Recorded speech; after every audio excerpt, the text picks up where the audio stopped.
ओम शांति। 9/11/2024 के साकार अनमोल धारणा युक्त ईश्वरीय महावाक्य हैं।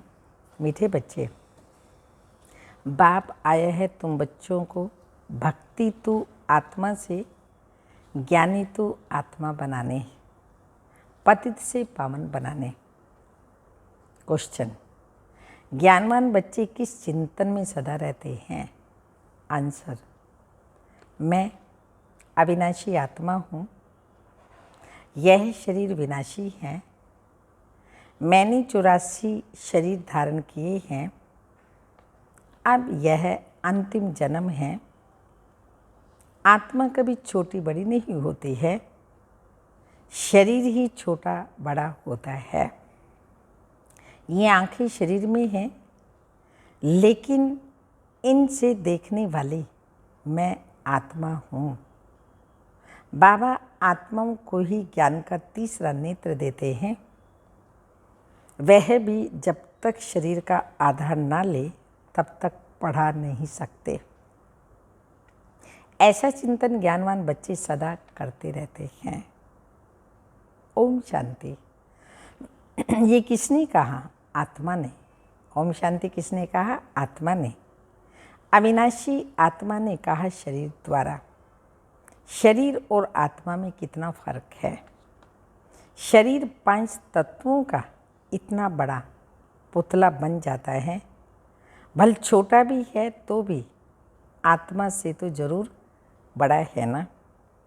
पहले तो एकदम छोटा पिंड होता है, जब थोड़ा बड़ा होता है तब आत्मा प्रवेश करती है। बड़ा होते होते फिर इतना बड़ा हो जाता है।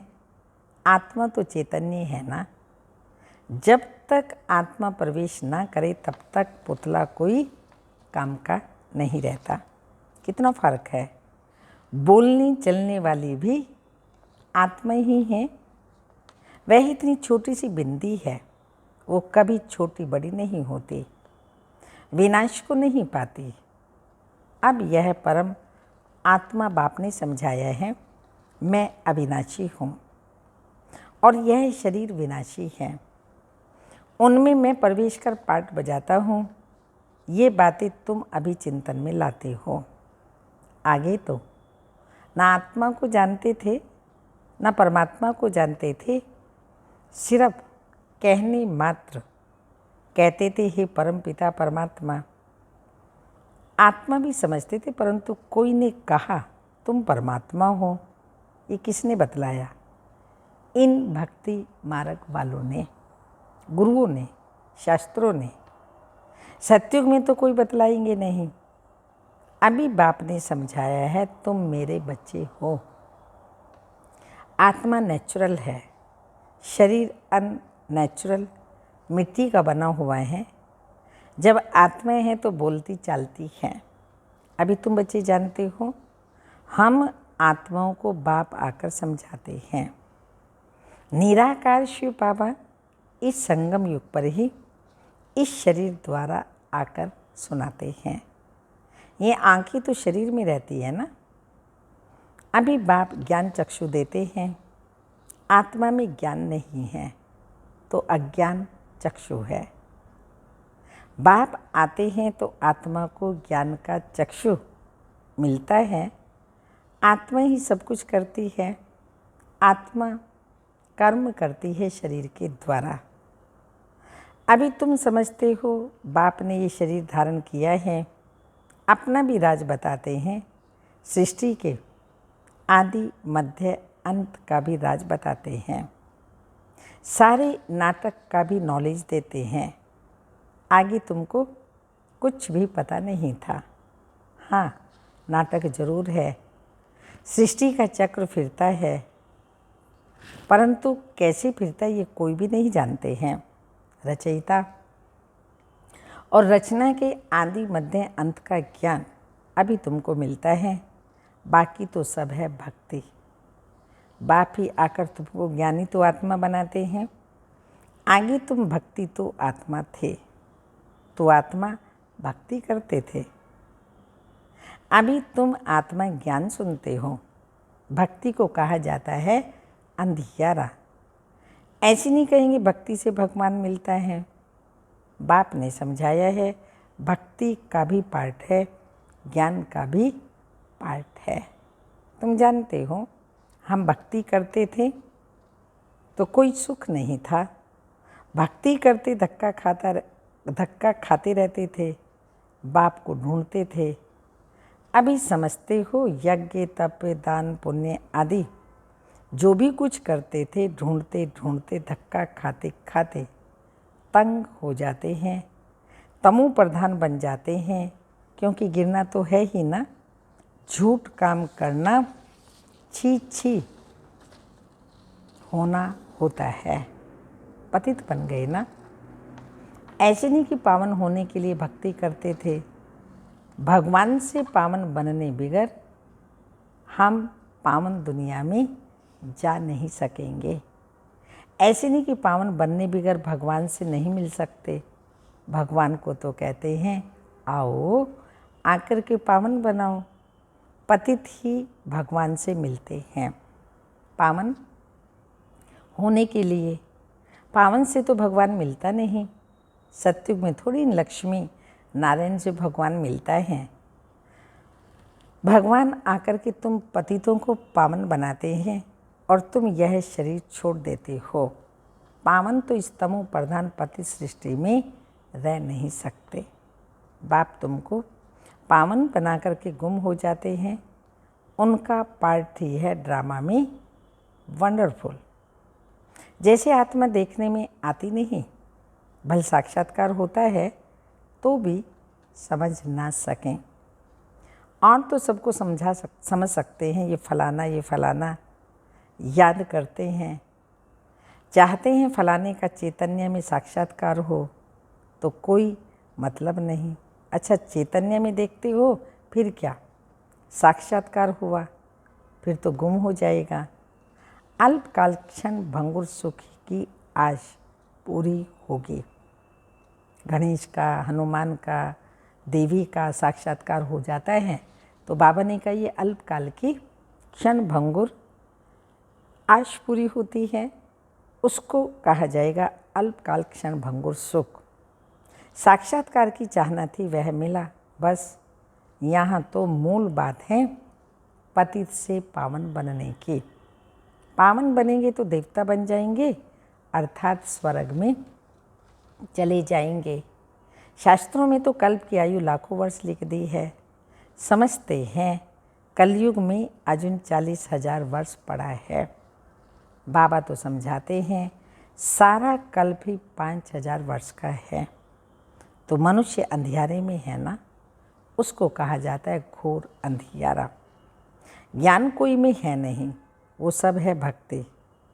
रावण जब से आता है तो भक्ति भी उनके साथ है, और जब बाप आते हैं तो उनके साथ ज्ञान है। बाप से एक ही बार ज्ञान का वर्षा मिलता है, घड़ी घड़ी नहीं मिल सकता। वहाँ तो तुम कोई को ज्ञान देते नहीं, दरकार ही नहीं है। ज्ञान उनको मिलता है जो अज्ञान में है। बाप को कोई भी जानते नहीं। बाप को गाली देने बिगर कोई बात ही नहीं करते हैं।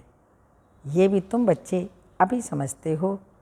तुम कहते हो ईश्वर सर्वव्यापी नहीं है, वह तो हम आत्माओं का बाप है, और वह कहते हैं नहीं परमात्मा ठीक कर भीतर में है। तुम बच्चों ने अच्छी तरह से समझा है भक्ति बिल्कुल अलग चीज़ है।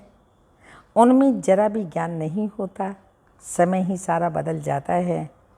भगवान का भी नाम बदल जाता है, फिर मनुष्यों का भी नाम बदल जाता है। पहले कहा जाता है देवता, फिर क्षत्रिय, फिर वैश्य, फिर शूद्र। वह दैवी गुण वाले मनुष्य हैं और यह आसुरी गुण वाले मनुष्य बिल्कुल छीछी हैं। गुरु नानक ने भी कहा है असंख्य चोर आदि आदि। मनुष्य कोई ऐसा कहे तो उनको झट कहेंगे ये क्या गाली देते हो, परंतु बाप कहते हैं ये सब आसुरी संप्रदाय है। तुमको क्लियर कर समझाते हैं वो रावण संप्रदाय और वह राम संप्रदाय। गांधी जी भी कहते थे हमको राम राज्य चाहिए। राम राज्य में सब निर्विकारी है, रावण राज्य में सब विकारी हैं। इनका नाम है वैशाल्य, रौरव नरक है ना। इस समय के मनुष्य विषय वैतरणी नदी में पड़े हैं। मनुष्य जानवर आदि सब एक समान हैं, मनुष्य की कोई महिमा नहीं। 5 विकारों पर तुम बच्चे जीत पाकर मनुष्य से देवता पद पाते हो, बाकी सब खत्म हो जाते हैं। देवता ही सतयुग में रहते थे, अभी इस कलयुग में असुर रहते हैं। असुरों की निशानी क्या है? 5 विकार। देवताओं की निशानी क्या है? सर्वगुण संपन्न, संपूर्ण निर्विकारी। असुरों को कहा जाता है संपूर्ण विकारी। वह हैं 16 कला संपूर्ण, और यहाँ 9 कला, कोई कला नहीं, सबकी कला काया चट हो गई है। अब यह बाप बच्चों को बैठ समझाते हैं।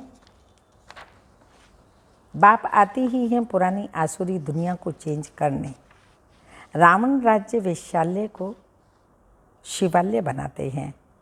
उन्होंने तो यहाँ ही नाम रख दिया त्रिमूर्ति हाउस, त्रिमूर्ति रोड आदि आदि। आगे थोड़ी ये नाम थे। अब होना क्या चाहिए? ये सारी दुनिया किसकी है? परमात्मा की है ना। परमात्मा की दुनिया है जो आधा कल्प पवित्र, फिर आधा कल्प अपवित्र रहती है। क्रिएटर तो बाप को कहा जाता है ना, तो इनकी ही यह दुनिया हुई ना।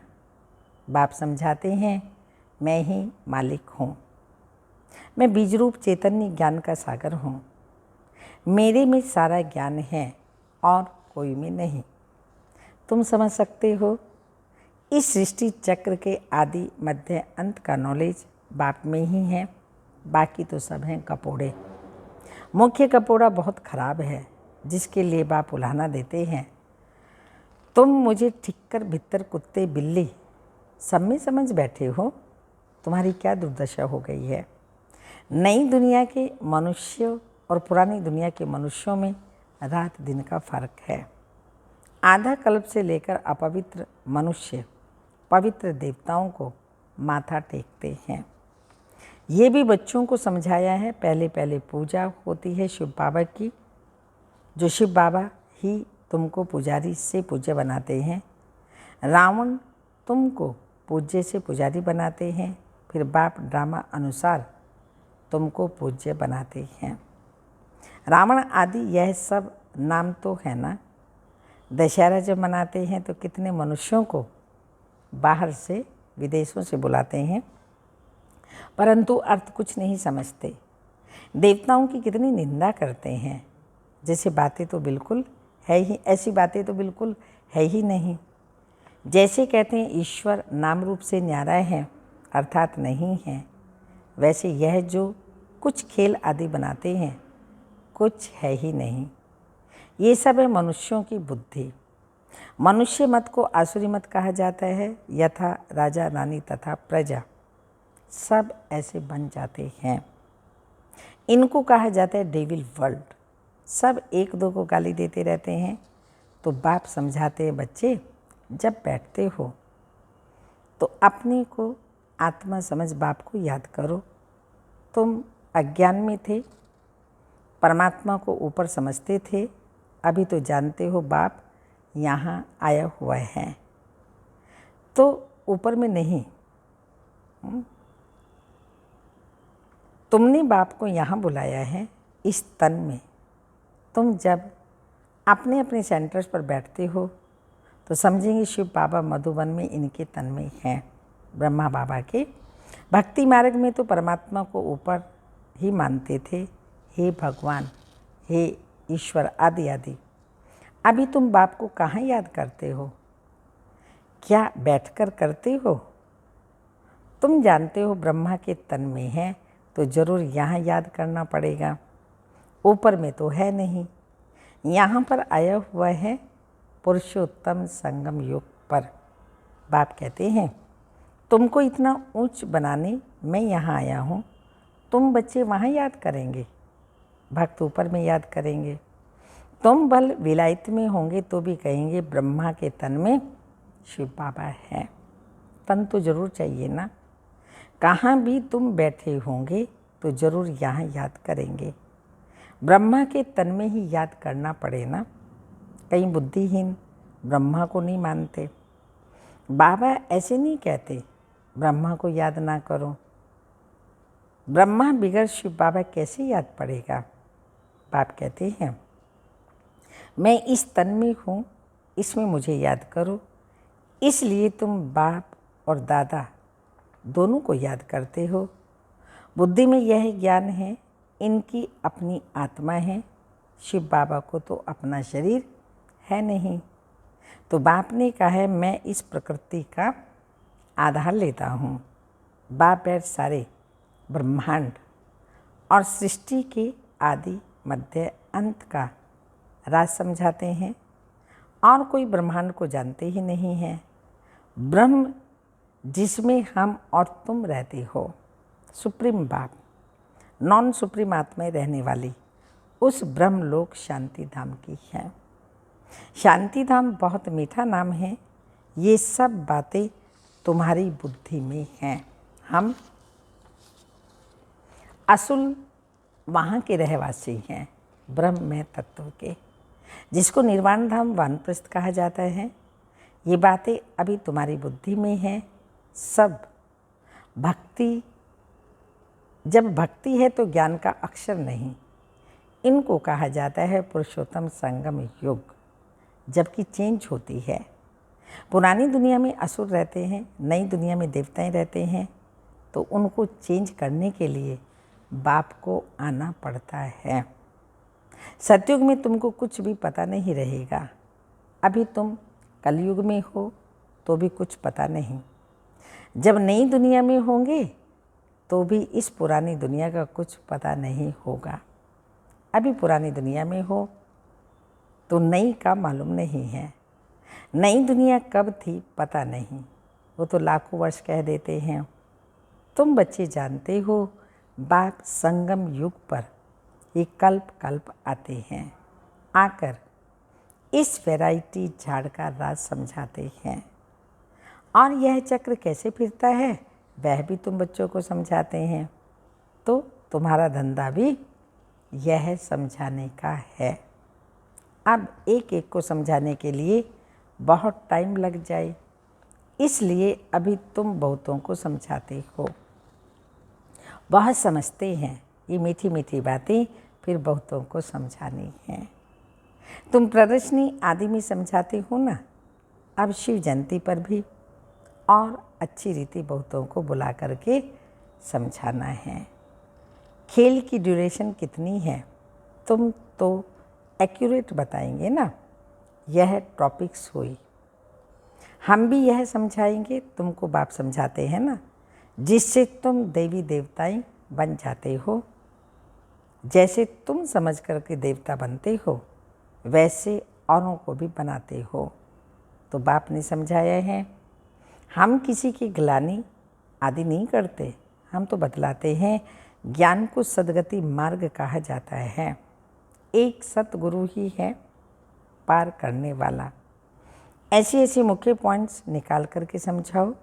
ये सारा ज्ञान बाप के सिवाय और कोई दे नहीं सकता। अच्छा, मीठे मीठे सिक्के लदे बच्चों प्रति माता पिता बाप दादा का याद प्यार। Good morning, diamond morning.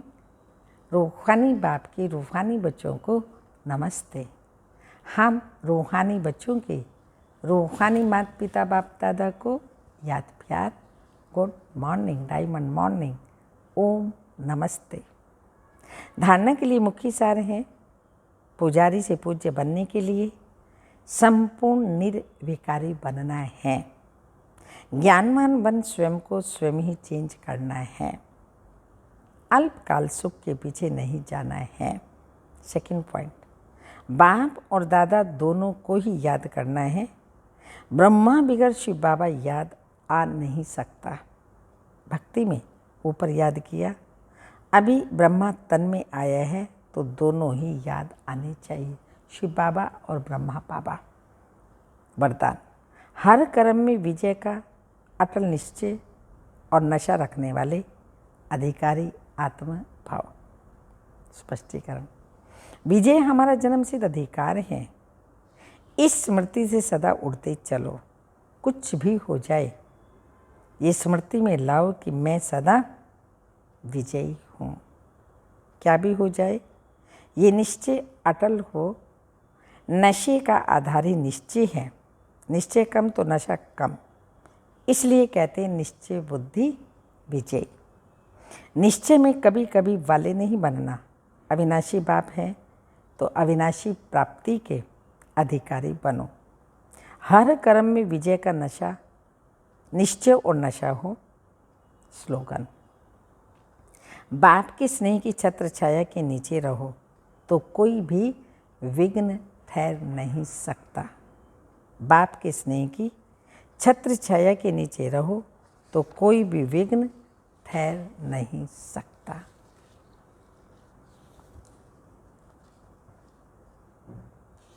ये अव्यक्त इशारा कोई भी कार्य करते डबल लाइट फरिश्ता व ट्रस्टी होकर के रहें तो सफलता मिलती रहेगी। साफ दिल मुराद हासिल कराने वाला करा रहा है। अगर मैं कर रहा हूँ तो आत्मा की शक्ति परमाणु सेवा का फल मिलता है। बाप करा रहा है तो बाप सर्वशक्तिमान है। एक श्रेष्ठ संकल्प व कर्म का 1000 गुना फल बाप द्वारा मिल जाता है। ओम शांति।